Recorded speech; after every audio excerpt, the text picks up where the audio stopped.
coaching and counseling, and I want to talk to you today about trauma and trust. Now, trust for trauma survivors can be difficult, especially when our trauma was in our childhood or if it was with someone very close to us, or both.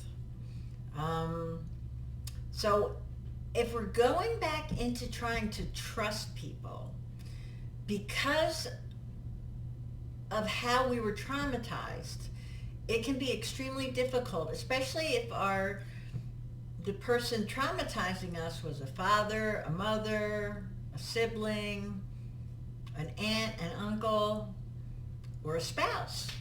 So we can have difficulty trusting not only other people, but also trusting our judgment to pick people to trust. So as you're diving into letting yourself be vulnerable and learning how to trust again, some guidelines for you. The first one is go slow.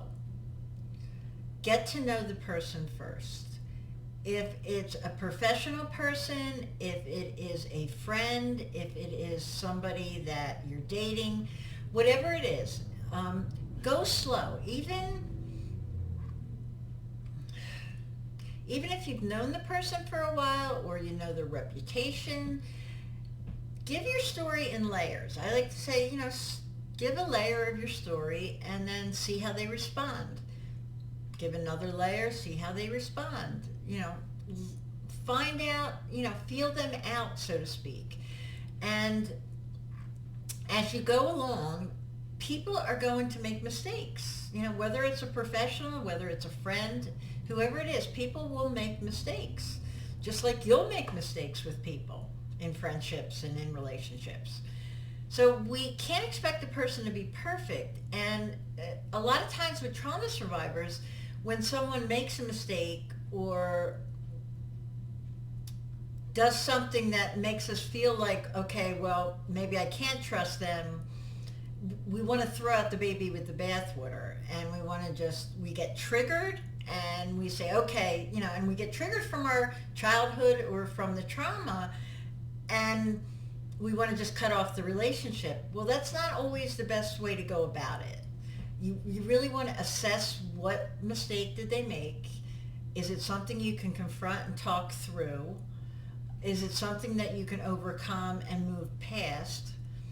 And whenever you have conflict in a relationship, if you can work through that conflict, you build more intimacy. And that's what we want. We want you to find people you can trust, but also to build intimacy with the people that you can trust. And you're going to have conflict. You're going to have mistakes. And if you can work through them, then you get closer and you get more intimate, and that builds on trust.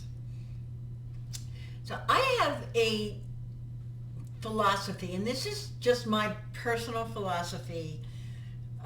Everybody has a different spiritual path in their healing from trauma, and I do a whole video on that.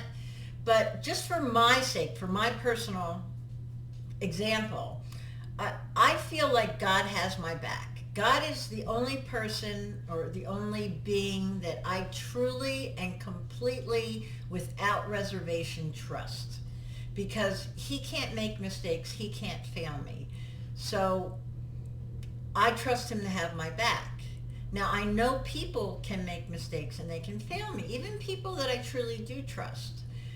And so I trust him to have my back if those people fail me. And I trust him to guide me through confronting the people and working it through and building that intimacy and trust back up if they do make a mistake or they do fail me.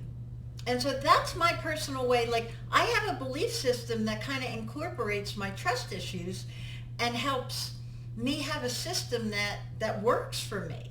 So I challenge you to come up with something that works for you so you don't feel like you're out there all by yourself. Because if we feel like it's just us against the world, that can be a very, very scary thing for trauma survivors. And so for me, that gives me comfort, that gives me some security. And, whether you have a different religion or you have a different spiritual belief system, whatever it is, incorporate incorporate that into how you trust and how you believe moving forward in your trust issues with people. Because people are human and they will fail you just like you will.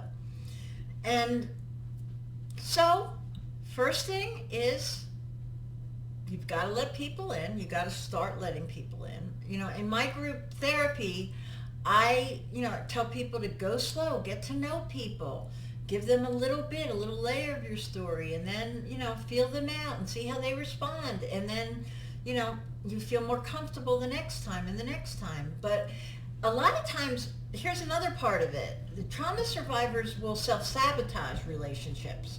And someone will make a mistake and then right away, okay, I'm not trusting that person. I don't want anything to do with them ever again.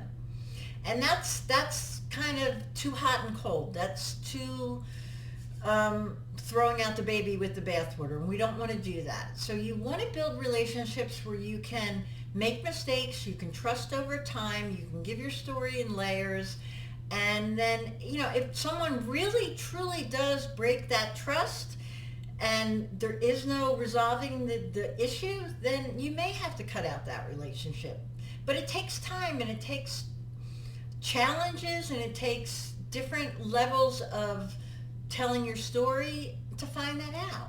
So you do have to try and be vulnerable. And you do have to trust that something or someone has your back so that you're going to be okay, even if that does happen.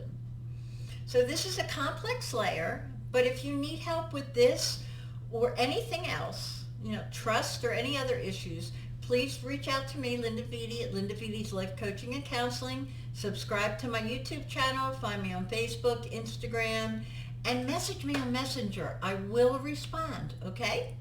Until next time, learn to trust in a slow and methodical fashion, and you can get over some of these issues and learn to do it in a new way.